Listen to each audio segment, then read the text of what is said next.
Okay friends, இப்போ என்ன வீடியோவில் என்ன பார்க்க போகிறோன்னா, இந்த மாதிரி ஒரு ரயில் மட்டும் ஒரு 10 நிமிஷம் 10 டு 5 நிமிஷம் இருக்குங்க, அவ்வளோதான் இருக்கும். அது ஓட்டுவோம். ஹை ஃபஸ்ட்டில் ஓடிட்டுருக்கு. இது வந்து கொஞ்சம் 10 ஆர்பிஎம் தான் ப்ரோ வச்சுருக்கு. 10 டு 12 தான் வச்சுருக்கு, கம்மியாக தான் வச்சுருக்கு. ஏன்னு கேட்டிங்கன்னா சின்ன வெயில் தான்.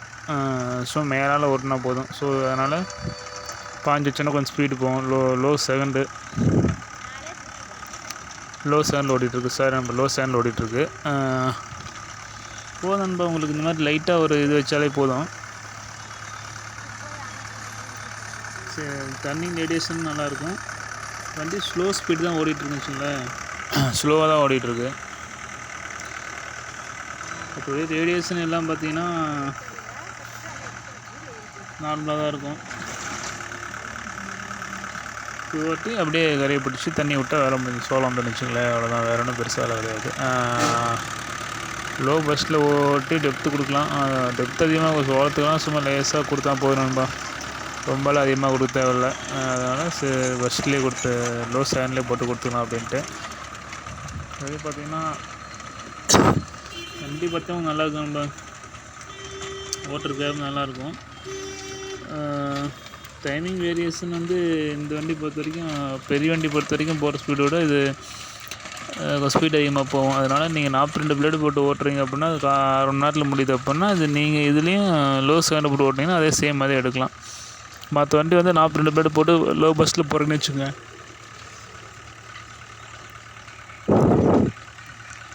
இது லோ பஸ்ட்டு போட்டிங்கன்னா அது லோ செகண்டில் போட்டு லோ செகண்ட் போட்டிங்கன்னா, பெரிய வண்டி வந்து லோ செகண்டில் போட்டாலும் அது ஸ்பீடு கம்மியாக தான் போகும். ஆனால் மகேந்திர 570 பொறுத்த வரைக்கும் லோ செகண்டில் போட்டோன்னா ஸ்பீடு அதிகமாக. அதனால் ஈக்குவல் பண்ணிக்கலாம். 36 ஓட்டினாலும் 42 ஓட்டினாலும் உங்களுக்கு டைமிங் ஈக்குவல் எடுத்துக்கலாம் நம்ம. அது எந்த ஒரு பிரச்சனையும் இல்லை. வேரியேஷன் என்ன நல்லாயிருக்கும், வண்டி ஓட்டுறது நல்லாயிருக்கும். எங்கள் ஏரியாவில் எல்லாம் கோமை தான். இந்த ஏரியா ஃபுல்லாகவே எல்லாம் கோமை தான் ஓட்டி யூஸ் பண்ணிகிட்ருக்கோம். ஸோ அதனால் நாங்களும் கோமை எடுத்தாச்சு. 42 பிளேடு போட்டு ஓட்டாதீங்க நண்பா. ஃபஸ்ட் நல்லா தான் இருக்கும். ஒரு சில நம்பர் கேட்குறாங்க 570 பிளேடு 42 போட்டு ஓட்டலாமா அப்படின்னு. இப்போ வந்து பவர் ப்ளஸ் மாடல் அது வந்து கீர் பாக்ஸ் நல்லாயிருக்கும், ஹெவியாக கொடுத்துருப்பான். அதனால் நீங்கள் அதில் 42 போட்டுனா ஒன்றா ஆகுது. ஏன்னா பழைய மாடல் 570 எல்லாமே 42 பிளேடு போட்டு ஓட்டினீங்கன்னா ஓட்டுறது நல்லாயிருக்கும். ஆனால் இப்போ தெரியாது, நம்ம பின்னாடி தான் அது விளைவு தெரியும். என்னென்னு கேட்டிங்கன்னா கீர் பாக்ஸ் அடி வாங்கிடும், அது ஒரு பிரச்சனை. ஸோ அதனால் நீங்கள் 570 வந்து 42 போட்டு ஓட்டாதீங்க. ஓட்டுறாங்க, அதனால் ஓட்ட வேண்டாம், வண்டிக்கு தான் அர்த்தம். ஸோ அதனால் அதேமாதிரி நீங்கள் ரிப்பேர் சுட்டு கீர் போடுறீங்க அப்படின்னா, கீர் வந்து ரொட்டேட்டர் கீழே ரிவர்ஸ் போய்ட்டு கீழே இறக்கி விட்டிங்கன்னா கீர் கீழே இறக்கி விட்டு நீங்கள் கீர் போட்டிங்கன்னா டைட்டாக தான் இருக்கும். மண்ணை விட்டு கொஞ்ச நாச்சும் மேலே இருந்தால் தான் உங்களுக்கு வந்து கீர் கொஞ்சம் ஃப்ரீயாக இருக்குன்னு வச்சுங்களேன்.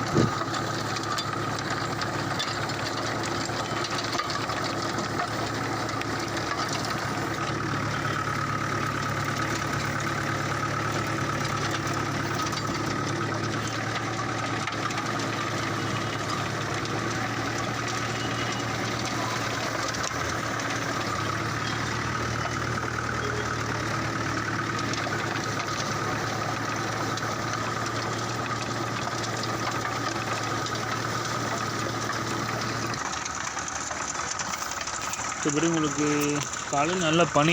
ஸோ அதனால் டயரு ஃபுல்லாக ஈரமாகிடுச்சு, மண் ஃபுல்லாக டயர் ஃபுல்லாக மண் அப்பீஸ் நம்ம எல்லாம் இருக்குன்னா ஓட்டி போட்டுக்கிறதுனால நல்லா புழுதி நல்லா வருது பாருங்கள் பயங்கரமாக. ஸோ அதனால் உங்களுக்கு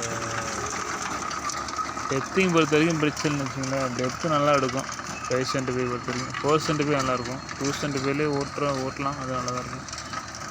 ஒன் யூஸ் வண்டி வந்து நிறைய பேர் எது மாதிரி எடுக்கலாம் அப்படின்னு கேட்குறாங்க. அது அவங்கவுங்க யூஸ் பொறுத்து நண்பா, அவங்கவுங்க யூஸை பொறுத்து. எனக்கு தெரிஞ்சு 575 நல்லாயிருக்கும், 475 அதை விட கொஞ்சம் நல்லாயிருக்கும். ஓன் யூஸ் போது ரொம்பலாம் போட்டுலாம் ஹெவியாலாம் ஓட்ட மாட்டேங்கன்னு நினைக்கிறேன், நார்மலாக தான் ஓட்டுவீங்க. ஸோ அதனால் உங்களுக்கு லைட் யூசேஜ் தானே போதும் நண்பா. ஓன் யூஸ்க்கெலாம் போதும், சிம்பிளான ஒரு 1, 1.5 அந்த ரேஞ்சில் ஆனீங்கன்னா போதும். அதெல்லாம் ஒன்றும் தேவையில்லைன்னு வச்சுங்களேன். கிளைமேட்டு பாருங்கள் பயங்கரமாக இருக்குது. இந்த மாதிரி முதல்ல மண் தள்ளக்கூடாது, தள்ளினீங்கன்னா டோர் வளையும். நான் ஓட்டினா தள்ள மாட்டேன், வீட்டில் ஓட்டினாங்கன்னா தள்ளுவாங்க, தேவைப்பட்டால் தள்ளுவாங்க. ஓன் யூஸுக்கு தள்ளிக்கலாம், லைட்டாக தள்ளிக்கலாம்.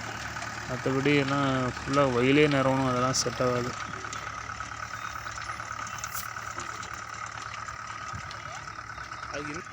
ஸ்லோவாக ஓட்டுறாங்க. நம்ம அப்பா ஓட்டிகிட்ருக்காங்க ஸ்லோவாக, 10 லட்சம் ஓட்டுறாங்க. 10லலாம் வைக்கக்கூடாது, கிரவுண்டு அடி வாங்கும். சும்மா 10 நிமிஷம் 5 நிமிஷம் ஓட்டுறதுக்கு என்ன ஆகிடுது, ஒன்றும் ஆகாது. இப்போ இந்த கேப்பில் பூந்து வரணும்னு வச்சுங்களேன், சந்துக்குள்ளே பூந்து வருவாங்க.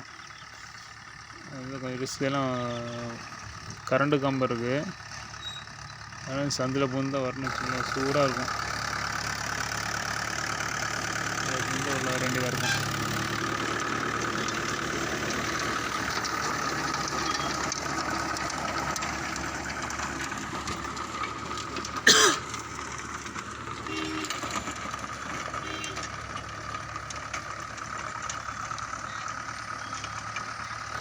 லோ தேடெல்லாம் ஓட்டுறாங்க. லோ தேடெல்லாம் தேவையில்லைங்க நமக்கெல்லாம். நம்ம ஆனால் லோ தேட ஓட்டுறதே கிடையாது. லோ தேட நமக்கு தேவையில்ல. லோ ஃபஸ்ட்டு, அது கூட லோ ஃபஸ்ட்டே போட மாட்டோம் நண்பா. எவ்வளோ பெரிய லோ செகண்டு தான். டோர் வளைஞ்சு லோ தேடும் கிடையாது, லோ ஃபஸ்ட்டும் கிடையாது. பொதுவாக லோ செகண்டு தான் போட்டு ஓட்டுவோம் எந்த வேலையாக இருந்தாலும். பாருங்க புழுதி எப்படி வருதுன்னு பயங்கரமாக. பனியாக இருக்குங்காட்டி கொஞ்சம் கம்மியாக இருக்குது. மதிய டைம் ஈவினிங் டைமாக இருந்தால் பயங்கரமாக இருக்கும். ஃபுல்லாக வண்டியிலே பாருங்கள், பானட்லேயே அதெல்லாம் ஃபுல்லாக மண் ஏறிச்சு. பாருங்க சூடாக இருக்கும் பாருங்களேன். கரெக்டாக ஓட்டி ஆகணும், வேறு வரையே இல்லை. இந்த சைடு பக்கத்து காடு வரப்பு, இந்த சைடு கரண்டு கம்பி. இது மேலே ஓட்டும்போது பார்த்து சூடாக ஓட்டிங்க. மாட்டிக்கிது ஏற்றிங்கன்னா டோர் வளைஞ்சி போயிடும், கரண்டு கம்பி பிடிங்கிச்சுன்னா அதுவும் வம்பு பிடிச்ச வேலை. அதனால் சேஃப்டியாக ஓட்டிக்கணும்பா. இந்த மாதிரி கம்பி வைக்காதீங்க. இந்த மாதிரி இப்போ ரொட்டேட்டர் வச்சாங்க பார்த்தீங்கன்னா டோர் கண்டி போலையும் டம்முன்னு கீழே வைக்கக்கூடாது. இது ஒன்று பார்த்துக்கணும். அதிகமாக நான் தான் நம்ம ஓட்டுவேன். வீட்டில் ஏதாவது ஓட்டினாங்கன்னா அந்த மாதிரி ஏதாவது பண்ணுவாங்க.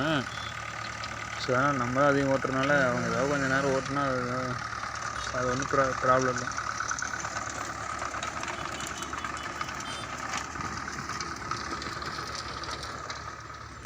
ஃபினிஷிங் பாருங்கள் எந்த அளவுக்கு வந்திருக்குன்ட்டு.